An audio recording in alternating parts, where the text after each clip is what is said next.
요한복음 3장 30절부터 36절까지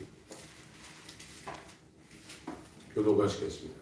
요한복음 3장 30절로 36절까지 교독하십니다. 그는 흥하여야 하겠고 나는 쇠하여야 하리라 하니라. 위로부터 오신 이는 만물에 계시고 땅에서 난 이는 땅에 속하여 땅에 속한 것을 말하느니라. 하늘에서 오신 이는 만물 위에 계시나니 그가 그 보고 들은 것을 증거하되 그의 증거를 받는 이가 어떠다. 그가 증거를 받는 이는 하나님을 참되시다 하여 인쳤느니라. 하나님의 보내신 이는 하나님의 말씀을 하나니 이는 하나님이 성령을 한량없이 주심이니라. 아버지께서 아들을 사랑하사 만물을 다 그 손에 주셨으니 시작. 아들을 믿는 자는 영생이 있고 아들을 순종치 아니하는 자는 영생을 보지 못하고 오히려 하나님의 진리가 그의 영으로 믿느니라. 아멘. 몇 주간에 걸쳐서 지금 요한복음 3장 이 하반절에 있는 30절 말씀을 지금 살펴보고 있습니다.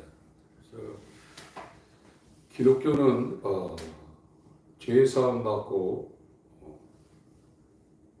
선한 생활을 하는 것에 머무는 것이 기독교가 아닙니다.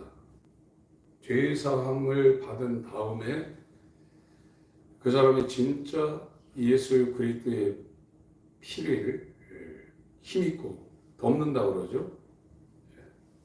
예수의 피가 덮어버립니다. 덮개인데 덮개 위에 덮개라는 것이 있습니다.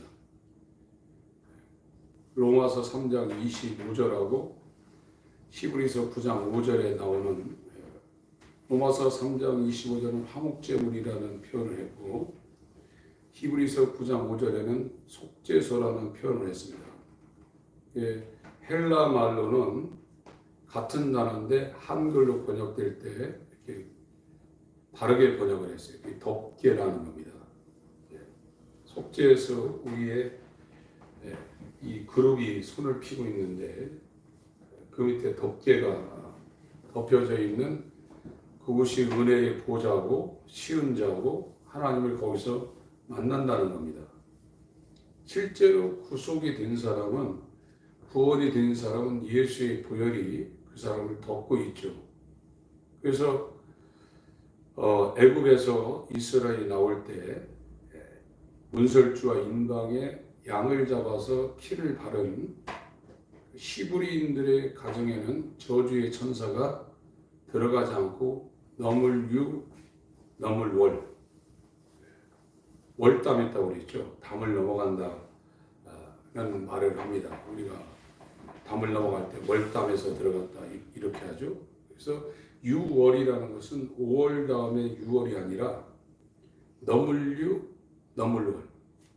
문설주인방에 이스라엘 사람들 이 문설주인방에 피를 바른 데는 저주의 천사가 이렇게 패스오버 했다는 거예요. 넘어갔다는 겁니다. 그것처럼 이 다음에도 저와 여러분들은 심판을 받을 텐데 예수의 보혈이 없으면 교회를 아무리 열심히 다니고 새벽기도 한 번도 안 빠지고 11조 1원도 정말로 그거를 자기가 계산해가지고 한달째라도 예수의 피가 없으면 그 사람은 저주 가운데 빠지게 돼 있어요. 피가 발라져야 됩니다. 피가 발라지고 그 피가 발라진 곳에 이제 죄사함이 있기 때문에 성령이 오게 돼 있어요. 피가 있는데 성령이 안 온다 이런 거는 불가능합니다. 여기도 지금 33절 한번 읽겠습니다. 33절 시작. 그의 증거를 받는 이는 하나님을 참되시다여 인쳤느니라. 인간도장이죠. 인쳤다는 겁니다. 이 하나님께서 이 예수 그리스도의 이 피 피를 뿌린 여기에는 바로 이어지는 것이 성령, 하나님의 성령을 보내서 하나님 편에서 이거 내 거라 이거예요. 하나님이 잊혔다는 거예요. 저도 전에는 성령 안 받아도 구원받을 수 있다고 생각했고 그렇게 가르쳤습니다. 불가능합니다. 성령 안 받고 구원받는 것은 불가능하게 돼 있어요. 이런 말씀을 드리면 기존에 가졌던 그 구원론과 성령론을 갖고 계신 분들은 이걸 안 받아들여요. 그래서 논쟁이 붙습니다. 그러니까 성경은 이 요한, 침례 요한의 이 침례로부터 진짜 신앙생활이라는 것은 어디부터 시작되냐면 여기부터 시작해서 이것이 이루어지는 것이 성령 침례.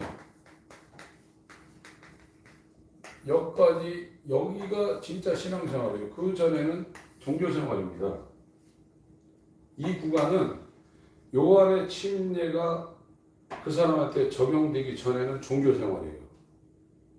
그러나 요한의 침례는 회개케 하기 위해서 회개케 하기 위해 침례를 준다고 그랬거든요. 그래서 자기한테 오는 그 예루살렘에서 이 요단강까지 올라면 상당한 그 시간도 걸리고 예루살렘은 사람들이 살 때지만 요단강은 사람들이 거하기가 굉장히 어려운 것입니다. 나중에 헤롯이 거기다가 자기 휴양지를 만들어 놨지만 이 예수님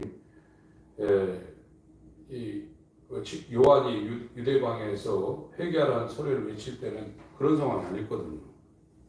그 바리새인 서기관 장로들이 약대 털옷을 입은 요한한테 가가지고 이 침례를 받을 정도면 자존심을 굉장히 내려놓은 겁니다. 그런데도 이 요한이 뭐라고 했습니다. 너희가 아브라함의 자손이라고 하지 말라는 거예요. 이 아브라함의 자손은 성경의 아브라함의 자손은 구원이거든요. 그런데 이 히브리인들은 자기가 육적으로 아브라함의 자손이 맞거든요. 근데 하나님은 돌로도 아브라함의 자손을 만들 수 있다고 했거든요. 그래서 너희들이 지금 구원됐다고 생각하지 말라는 거예요. 그리고 회개에 합당한 열매를 놓고 나한테 오라는 겁니다.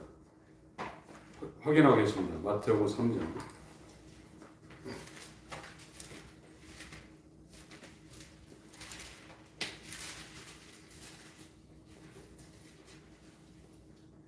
그때 침례 요한이 이르러 유대 광야에서 전파하여 가로되 회개하라 천국이 가까웠느니라 하였으니 저는 선지자 이사야로 말씀하신 자라. 일렀으되 광야에 외치는 자의 소리가 있어 가로되 너희는 주의 길을 예비하라 그의 첩경을 평탄케 하라 하였느니라.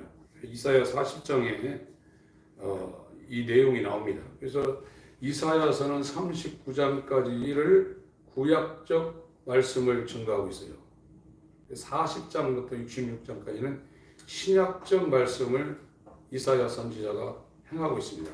그래서 이 내용이 이사야 40장에 지금 나오고 있는 겁니다. 이 요한은 약대 털옷을 입고 허리에 가죽들을 띠고 음식은 메뚜기와 석청이었더라. 이때 예루살렘과 온 유대와 요단강 사방에서 다 그에게 나와 남유다 전체에서 지금 이 요한한테 온 겁니다. 자기들의 죄를 자복하고 요단강에서 그에게 침례를 받더니 요한이 많은 바리새인과 사두개인이 침례 베푸는데 오는 것을 보고 이르되 독사의 자식들아, 마귀 자식이라는 거죠. 누가 너희를 가르쳐 임박한 진노를 피하라. 이렇게 말할 수 있는 것은 굉장한 겁니다. 이 사람들은 철저하게 하나님 말씀대로 살았던 사람이에요. 그냥 어물쩡 가끔 뭐 이렇게 교회 한번 가고 오늘날에 썬데이 크리스찬처럼 그렇게 살았던 사람이 아닙니다. 철저하게 율법적으로 살았던 사람이에요. 근데 이런 사람들한테 마귀 자식아 이렇게 말하기가 어렵거든요. 설교자가 그 말하기 힘들어요. 그래서 지금 안 하는 거예요. 저도 조금 한다고 그러는데 이렇게는 못 합니다, 지금. 이거는 제대로 된 사명자라면 노골적으로 진단을 해줘야 되는 거예요. 이 요한이라는 사람이 그 당시 최고의 종교인들한테 이렇게 얘기하고 있는 거예요. 그 예수님도 이 요한복음 3장에 니고데모한테 너 마귀 자식이라고 한 겁니다. 중생하지 못하면 너 그렇게 아무리 행동으로 그렇게 율법적으로 살아도 넌 안 된다는 거예요. 그러므로 회개에 합당한 열매를 맺고, 회개에 합당한 열매가 뭐냐? 속으로 너네들이 지금 나한테 침례받으러 오는데 속으로는 아브라함이 우리 조상이라고 생각하고 있지 않냐? 너는 아브라함 자손, 나는 구원받았다고 생각하고 있지 않냐? 그렇게 생각하지 말라. 내가 너희에게 이르노니 하나님이 능히 이 돌들로도 아브라함의 자손이 되게 하시리라. 10절부터 12절까지 읽습니다. 시작. 이미 도끼가 나무 뿌리에 놓였으니 좋은 열매 맺지 아니하는 나무마다 찍어 불에 던지우리라. 나는 너희로 회개케 하기 위하여 물로 침례를 주거니와 내 뒤에 오시는 이는 나보다 능력이 많으시니 나는 그의 신을 들기도 감당치 못하겠노라. 그는 성령과 불로 너에게 침례를 주실 것이요 손에 피를 들고 너희의 타당마당을 정하게 하사 알곡은과 곡간에 드리고 쭉정이는 꺼지지 않는 글에 배우시리라. 여기도 열매 얘기입니다. 지금 사람들이 이 성령의 은사, 성령의 열매가 있는데 성령 받으면 은사가 오죠. 그런데 이거는 이제 체험과 이 감정 쪽에 이게 치중이 많이 됩니다. 성령이 주시지 않고 광명한 천사로부터 오는 저런 은사는 굉장히 위험하죠. 근데 성경에서 말하는 이 믿음이라는 것은 이쪽에 무게중심이 쏠려 있는 겁니다. 이 은사도 이것 때문에 있는 거거든요. 열매. 열매로 안다는 거죠. 열매가 아니면 도끼가 와서 찍는다는 거거든요. 그래서 지금 이 요한이 내가 전적으로 하나님의 일을 할 수 없는, 예수를 믿을 수 없는, 그러니까 저는 이쪽으로 들으면서 내가 아무리 이렇게 설교를 하고 성경을 가르치고 기도를 하고 아무리 죄를 이기려고 이렇게 하더라도 거듭나지 않으면 예수님이 내 주님이 아니다라는 걸 확실히 인정하고 그렇게 나가고 그렇게 시작을 했습니다. 이 아담에 속한 이 육신이 살아있는 이 사람은 예수를 믿을 수가 없어요. 종교적으로는 하지만 소속은 자기입니다.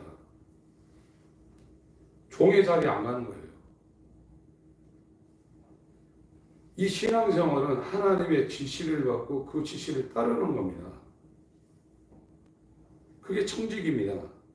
내가 하고 싶으면 하고 하기 싫으면 안 하고 그거는 기독교인이 아닙니다. 기독교는 이 구원을 받고 나서 끝나는 것이 아니라 구원받은 사람은 성령의 인침이 들어오기 때문에 예수가 머리로 들어오기 때문에 그 안에서 계속해서 은혜가 넘쳐나게 돼 있어요. 그래서 이 예수 안에는 신비한 생명, 영원한 생명, 그 영광, 그 놀라운 비밀이 해지되기 시작하기 때문에 세상이 아무리 좋은 거를 제공한다 할지라도 이 예수 안에는 가장 고상한 지식과 그걸 비교할 때 상대가 안 되기 때문에 시간이 있으면 자기의 생각이라든지 행동이라든지 세상으로 안 돌리게 돼 있어요.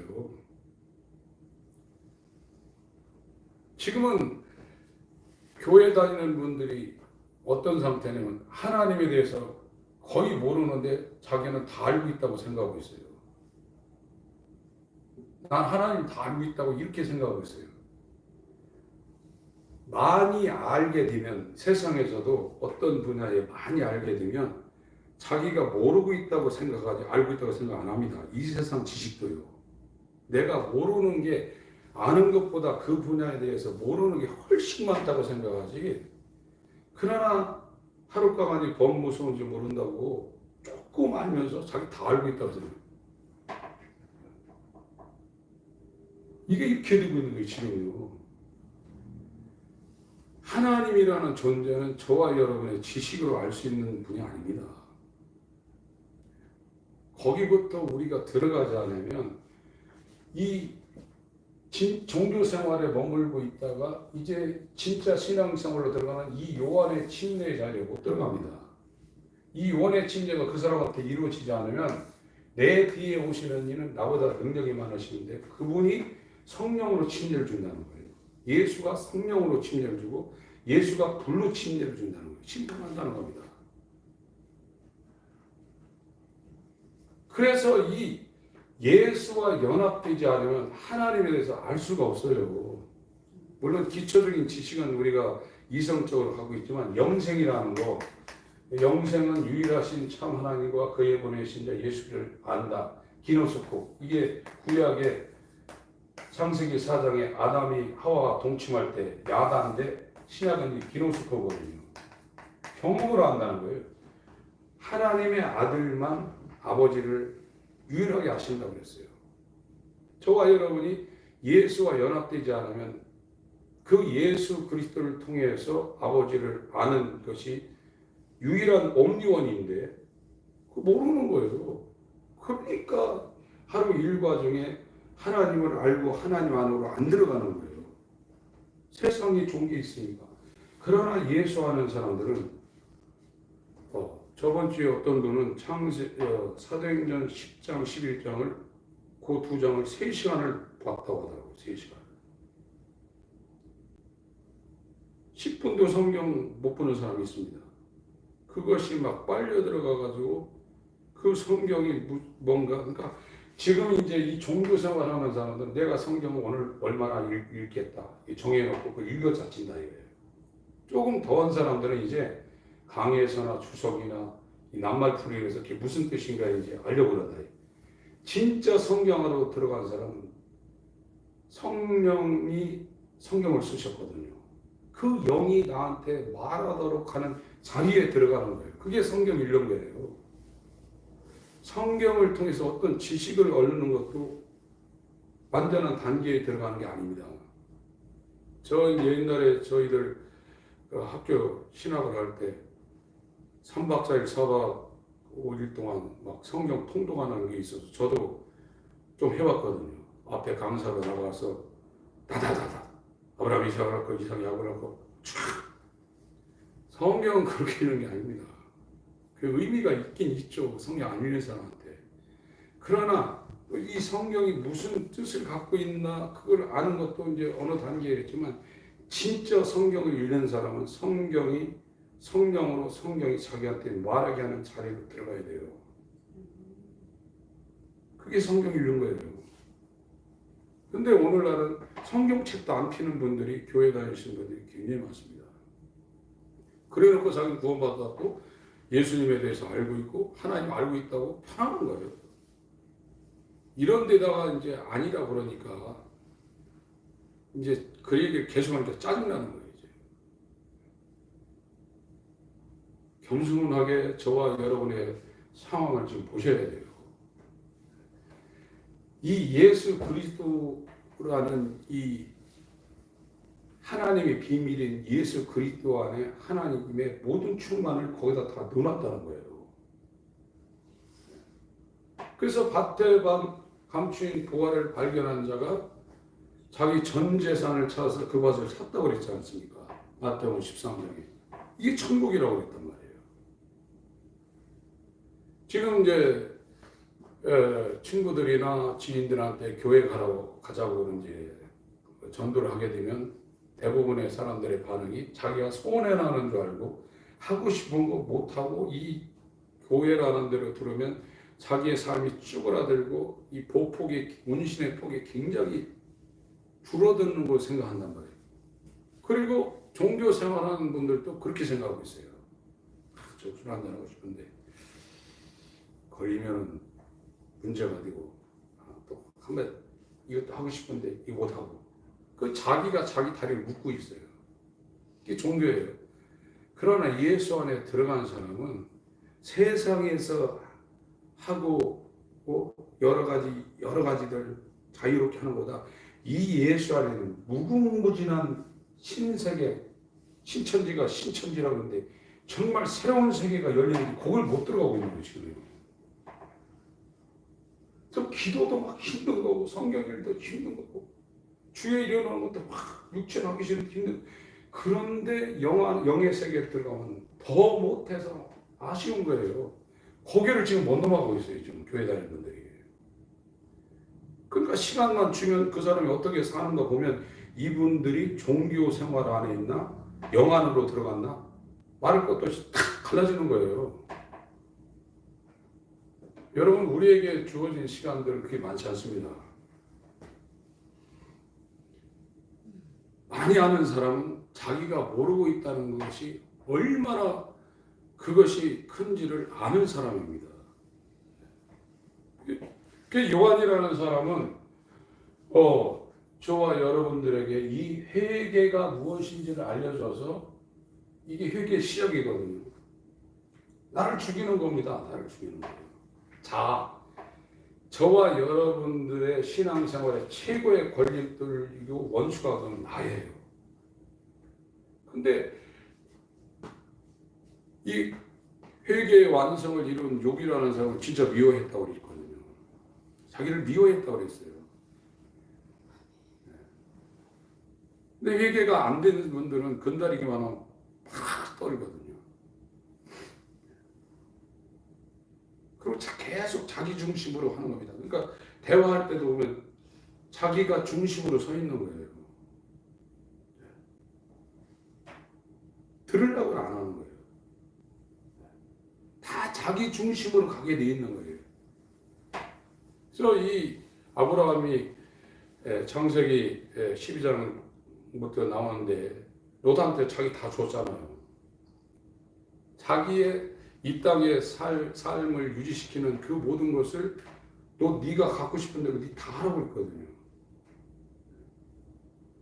거기로 가기가 굉장히 어려운 거예요. 그러면 자기는 죽을 줄 알거든요. 이 기독교라는 것은 구원받고 지금 세상 사람들이 구원받았다고 하는 사람들이 교회 다니는 70-80 오래됩니다. 근데 영국의 어떤 그 종교 개혁 그 맥을 루더포던가 어떤 사무엘 루더포던가 이분은 자기 그 당대에 한국가에 한두 명 있을까 말까 이런 얘기까지 났어요. 구원이 희귀합니다.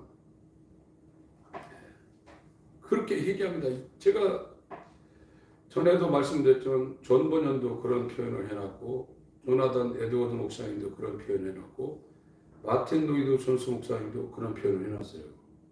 제가 그걸 한 주간에 정말 기라성 같은 교회사 가운데 있는 그런 분들이 그런 사무엘 러더포드가 한 그 정도는 아니겠지만 그런 표현을 다 해놨습니다.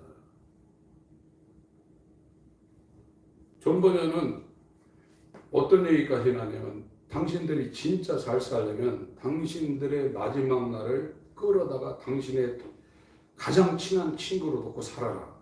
이런 말까지 했어요. 구원은 성령이 그 사람이 들어가서 인쳐야 돼요. 그게 구원이에요. 그렇지 않으면 구원이 없습니다.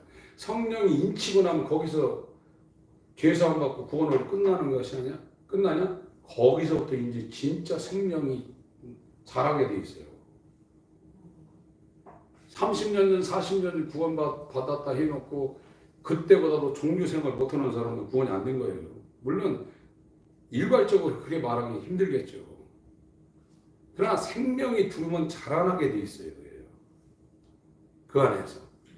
이 물리적인 생명도 자라나는데 하나님의 영원한 생명이 왜 거기에서 안 자라겠어요? 오늘날 교회에서 말하는 이 기독교의 정의와 그리스도인의 정의는 성경하고 전혀 다른 방향을 지금 향하고 있습니다. 10절부터 12절까지 한번 다시 읽겠습니다. 10절부터 12절까지 시작. 이미 도끼가 나무 뿌리에 놓였으니 좋은 열매 맺지 아니하는 나무마다 찍어 불에 던지우리라. 나는 너희로 회개케 하기 위하여 물로 침례를 주거니와 내 뒤에 오시는 이는 나보다 능력이 많으시니 나는 그의 신을 들기도 감당치 못하겠노라. 그는 성령과 불로 너에게 침례를 주실 것이요 손에 키를 들고 자기의 다장나장을 정하게 하사 알곡은과 곡간에 드리고 쭉정이는 꺼지지 않는 불에 태우시리라. 그러니까 이 알곡하고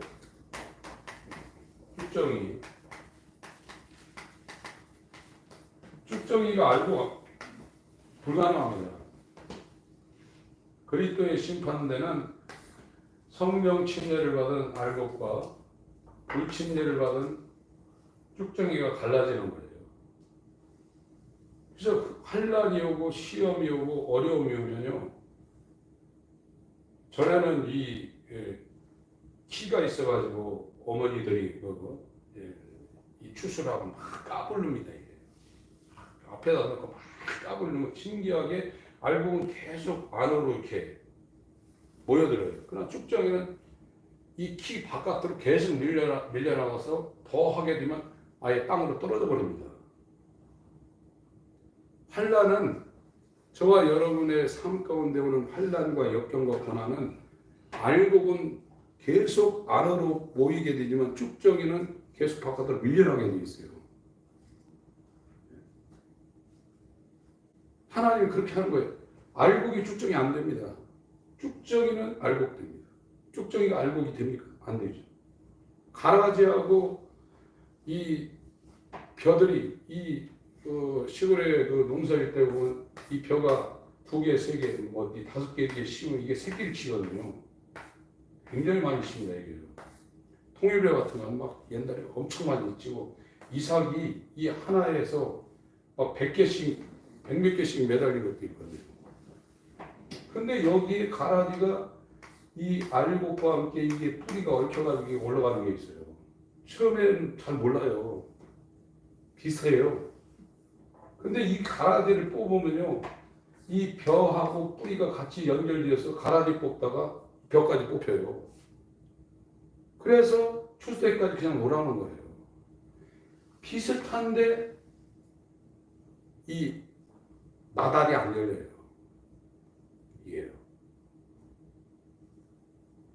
지금 저와 여러분들에게 지금 하나님께서 하시려는 것은 새 창조하려는 겁니다. 이게 성경에 이 독생자라는 것이 있죠. 독생자. 이 요한복음 1장 18절에 이 독생자가 있습니다. 독생자라는 것은 헬라어로 모노게네스. 하나님의 아들은 단 하나라는 거예요. 단 하나. 하나밖에 없다는 거예요. 하나님의 아들은. 하나님의 아들은 단 하나인데 이 독생자가 이 로마서 8장 29절에 우리 성경은 마다들이죠. 마다들이라고 했습니다. 이것이 토스입니다. 그러니까 성육신할 때는 독생자지만 죽고 부활해서는 독생자라는 표현을 안 했고 마다들이라는 표현을 했어요. 예수님에 대해서 독생자라는 표현이 5번 나오고 부활하신 예수님에 대해서 마다들이라는 표현이 5번 나오는데 이거는 초태생이라는 거예요. 초태생. 그러니까 짐승도 말이나 소나 이렇게 새끼를 낳으면 처음 난 거 있잖아요. 이게 초태생. 독생자라는 건 초태생이라는 표현이 없어요. 초태생이라는 것은 2번째, 3번째 이게 있다는 거예요. 그래서 마다들로 보냈다가 그냥 독생자로 보냈다가 십자가를 통해서 마다들로 이렇게 세워버리는 거예요. 왜 그러냐면 이 예수와 죽고 부활하는 두 번째, 세 번째, 네 번째 하나님의 아들을 만들어내기 위해서. 그래서 구원받은 사람은 예수가 그 사람 안에 들어와 있어요. 바깥에 있는 게 아니라. 그래서 예수와 연합해서 예수님이 그 안에 살게 돼 있는 겁니다. 이게요. 그래서 형제라고 그러죠. 이 형제. 구원받은 사람들의 이 호칭이 형제, 몸, 신부, 자녀 뭐 이런 호칭이 나옵니다. 예. 이 형제라는 것이 아델포스인데 제가 몇 번 설명드렸습니다. 아델포스. 이건 연합이라는 것이고 델피우스라는 단어가 있는데 이건 자궁이라는 겁니다. 한 자궁에서 연합되어서 태어난 사람, 그게 형제라는 거예요. 하나님이 아무나 갖다가 너는 내 아들이라 그렇게 하지 않습니다. 로마서 8장에도 그랬고 갈라디아 4장 6장에도 아들의 영을 보냈다고 그랬거든요. 영이 바뀐 거예요. 하나님의 영이 저와 여러분한테 들어오지 않으면 구원 없습니다. 종교적으로는 구원받았다고 해요. 그건 교리적인 겁니다. 성경은 그렇게 말하고 있지 않습니다. 그 영이 들어오면 이 세상의 헛된 영광과 세상에서 추구하는 이런 가치와 하나님의 모든 충만이 들어있는 예수 안에 있는 그 신세계는 비교가 안 되는 거예요. 그러니까 거기 바울 같은 사람은 빌립보 3장에 그 위대한 사람이 어찌하든지 그의 죽으심과 부활에 연합하게 몸부림치지 않습니까? 그걸 내가 잡았다 이뤘다 한다 아니고 위에서 그러신 부름의 성을 위해 달려간다고 해요. 이건 바울만 그런 게 아니에요. 성령 회개, 요한의 회개의 침례와 성령 침례가 이루어져서 그 선, 정말 하나님의 충만 안으로 들어가는 사람은 날마다 그 충만에서 머리가 되신 하나님의 충만에서 은혜가 이 땅에서부터 흘러나와서 영원히 흘러가는 거예요. 그것이 엔드가 없어요. 어떤 마침표가 없습니다. 하나님이라는 존재는. 이거를 지금 교회 다니면서 사람들이 그걸 못 가고 왜 그러냐? 여기를 이 요한의 침례 이 부분을 교회에서 안 건다 그랬어요. 수십 년 다녀요. 그리고 예수 그리스도와 완전히 연합되는 이 부분을 근달이지 못하는, 교리적으로는 근달했지만 자기가 못 넘어갔기 때문에 강조를 못하는 겁니다. 제가 전에 인도네시아인가 어디에서 자기의 젊은 시절을 교회도 큰 교회에서 파송된 분입니다. 그분들이 청년들 모아놓고 12년 전에 얘기하는 걸 들었는데 사람 안 변합니다. 절대 안 변합니다. 어떻게 죄를 안 지을 수 있습니까? 그러면서 그 정말 한참 자라는 그 청년들한테 뭐라 하는 소리를 듣고 제가 그 얘기를 했던 사람한테 제가 한마디 했는데 성령 침례가 이루어지지 않으면 사람 안 변합니다. 성경을 아무리 많이 알고 있다고 변하는 게 아니에요. 이 요한의 침례가 뭔지 아는 사람들이 방향전환을 하거든요. 그러다가 어느 순간에 하나님에 의해서 성령 침례가 돼요. 성령 침례는 이 은사라는 것은 성령이 내주하지 않은 상태도 강해요. 그러나 열매는 갈라디아 5장의 열매가 뭐냐면 사랑이에요. 열매가 이 사랑에서 희락과 화평과 다 나오는 거예요. 이 사랑은 하나님의 사랑이 우리 마음 가운데 부어진 거고 그 사랑으로 하나님을 사랑하고 이웃을 사랑하는 거예요. 저와 여러분들은 사랑 못합니다. 인간들이 아무리 사랑하려고 해도 소리나는 불의와 울리는 꽹과립니다. 고린도전서 13장이에요. 이 고린도 교회가 은사가 굉장히 많았거든요. 그래서 12장부터 14장까지 사도 바울이 아주 작심을 하고 이제 고린도 교회에 편지를 쓴 겁니다. 은사가 그렇게 많다는 거예요. 은사 때문에 그러니까 이 기독교 신앙생활하면서 막 울기도 하고 막 하는 것도 이게 초보 단계에서는 상당히 그게 괜찮은데 기독교는 너무 감정적으로 휘둘려도 안 됩니다. 감정에 치우쳐도 안 되는 겁니다. 은혜, 믿음 이것이 주도하고 나가야 되는 거거든요. 고린도전서 13장을 한번 보겠습니다.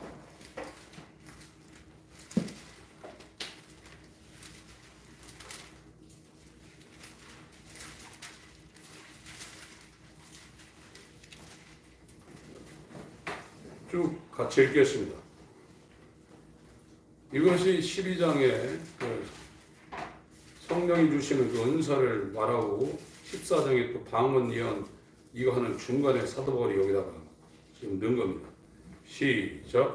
내가 사람의 방언과 천사연어를 할지라도 사랑이 없으면 소리나는 구리와 울리는 괭가리가 되고 내가 예언하는 능이 있어 모든 비밀과 모든 지식을 알고 또 산을 옮길 만한 모든 믿음이 있을지라도 사랑이 없으면 내가 아무것도 아니요 내가 내게 있는 모든 것으로 보좌하고 또 내 몸을 불사르게 내어줄지라도 사랑이 없으면 내게 아무 유익이 없느니라. 사랑은 오래 참고 사랑은 온유하며 소리하는 자가 되지 아니하며 사랑은 자랑하지 아니하며 교만하지 아니하며 오래 힘치 아니하며 자기의 유익을 붙지 아니하며 성내지 아니하며 악한 것을 생각지 아니하며 불의를 기뻐하지 아니하며 진리와 함께 기뻐하고 모든 것을 참으며 모든 것을 믿으며 모든 것을 바라며 모든 것을 견디느니라.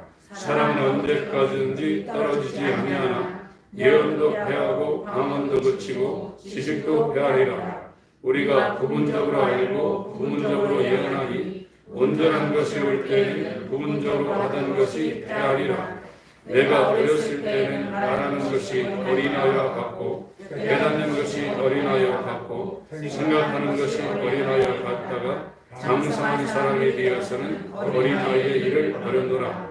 우리가 이제는 거울로 보는 것 같이 힘이 하나 그때는 얼굴과 얼굴을 대하여 볼 것이요 이제는 내가 부분적으로 아나 그때는 주께서 날 아신 것 같이 내가 온전히 아니라. 그런즉 믿음, 소망, 사랑 이 세 가지는 항상 있을 것인데 그 중에 제일은 사랑이다. 믿음, 소망이 아무것도 아니라는 말씀은 아니죠. 여기 지금 고린도전서 13장 1절부터 기술되어 있는 이거는 세상적으로는 엄청난 거죠. 목숨 다 주고 전 재산 다 주는 게 왜 사랑이 아닙니까?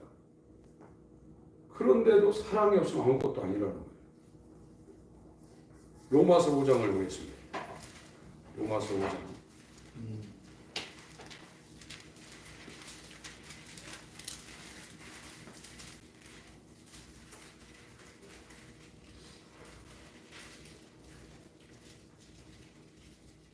(3절부터) (5절까지) 읽겠습니다. 시작. 다만 이뿐 아니라 우리가 환난 중에도 즐거워하나니 이는 환난은 인내를 인내는 연단을 연단은 소망을 이루는 줄 알미로라. 소망이 부끄럽게 아니하면 우리에게 주신 성령으로 말미암아 하나님의 사랑이 우리 마음에 공감하리니. 그러니까 이 구원 계획은 성부가 하셨죠. 구속의 계획은 성부가 하신 겁니다. 이거를 하나님의 뜻은 아들이 성취하는 겁니다. 아들이 이루셨습니다. 그러니까 아들의 자리는 아버지의 뜻을 이루는 자리가 아들의 자리고, 오늘날 그리스도인이 됐다고 그러면 자기 뜻을 구하거나 자기 뜻을 위해 살지 않습니다. 하나님의 아들이 됐다고 그러면 자기 뜻은 의가 아니고 진리가 아니기 때문에 그걸 알아요. 그래서 전에는 종교 생활은 뭐냐면 자기 이렇게 세워놔요. 계획을 1, 2, 3을 쭉 세우고, 결혼 문제도 나 이런 사람 다 할게. 그리고 이걸 갖다가 하나님한테 이거 해달라는 거였지. 이게 종교예요. 그러나 이 회개로 들어가면 이게 다 무너지는 거예요. 주의 뜻대로 되길 원합니다 하면서 이게 다 무너지는 거예요. 지금 아무리 내게 여러 가지 문제가 있더라도 그거 생각하지 않습니다. 하나님이 지금 나한테 무엇을 요구하는가 그 자리로 가게 돼 있어요. 지금 교회가 그 자리로 사람을 못 끈다니까요. 여기 그냥 이렇게 세워놓고 하나님 보고 도와달라고 하는 이 종교만 계속 얘기하고 있는, 여기서는 아무 일도 안 일어납니다. 이게 부서져야 됩니다, 일단. 그리고 기도할 때나 예배할 때나 살아갈 때 하나님이 나한테 뭐라고 하는 그 포커스를 맞춰야 돼요. 인본이 아닙니다. 신본입니다. 세계는요. 하나님의 뜻을 이루기 위해서 세계 창조하고 인간 창조했죠. 인간의 뜻을 이루러 하나님이 계신 게 아니에요.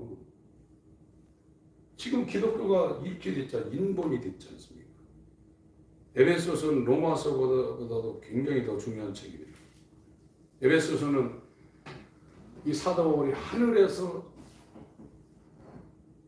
하늘에 올라가서 쓸 정도로 엄청난 그 내용을 갖고 있는 겁니다.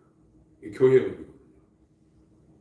지금 저와 여러분들이 지금 갖고 있었던, 저도 여러 공부를 많이 했습니다. 제가 이쪽으로 들어오면서 다 버렸습니다. 백지 상태에서. 그러니까 지금 이 진짜 기독교 안에 그리스도로 들어온 사람은 첫 번째 성경을 읽게 돼 있어요. 자기의 삶 가운데 성경이 지식적으로도 뭔가 알려고 이제 읽지만 성경이 나한테 말하게 하는 그런 입장을 갖고 성경을 대하게 돼 있어요. 그런 개념이 지금 저와 여러분한테 안 생겼다 그러면 지식적으로는 어떨지 몰라도 영적으로는 여기에 접근이 안 된 겁니다. 그리고 두 번째, 자동적으로 생기는 게 뭐냐면 이 성도가 되어서 살았던 사람들의 전기라든지 그들이 쓴 책들이 여러분들에게 사모가 되게 돼 있어요. 그거를 보고 그거에 대해서 여러분들이 도움을 받으려고 그쪽으로 여러분들이 신경을 쓰게 돼 있어요. 그러면서 제1의 권위가 성경이죠. 그러나 이 성도라는 것은 사도들처럼 예수님과 연합되어서 삶을 살아간 사람들입니다. 첫 번째 유익을 주는 게 성경이지만 이 성도의 생애를 살았던 사람들의 전기라든지 그들이 체험한 하나님은 상당히 저와 여러분들한테 도움을 줍니다. 이런데 별로 관심이 없거든요. 그냥 예배나 드리고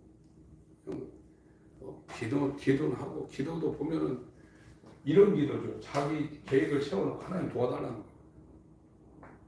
나는 쇠하야겠고 주님이 내 안에 흥하여 하겠습니다. 이런 기도하는 사람은 찾아보기가 굉장히 어렵습니다. 저와 여러분에게서 나오는 건 전부 다 사망입니다. 로마서 8장에 육신의 생각은 사망이라고 정의를 해놨잖아요. 그것이 아무리 이 땅에서 효력을 내고 어떤 성취를 이룰지라도 내게서 나오는 것은 독사의 자식이라 이게. 니에비는 마귀라 이게. 근데 자꾸 나를 보호하려고 그러죠. 근데 하나님은 보호하려는 인간의 본성을 깨뜨리기 위해서 질병도 갖다 주고 환경도 갖다 주고 아주 코너로 모는데도 끝까지 썩은 동아줄이라도 붙잡다. 그거 붙잡고 떨어지면 어떡할 거예요? 예수 그리스도 앞으로 나가서 항복하라는 거거든요. 그러니까 보세요. 이사야 6장 한번 보세요. 하나님이 저와 여러분에게 하나님 자신을 계시하지 않으면 하나님을 알 수가 없습니다. 이사야 6장 1절부터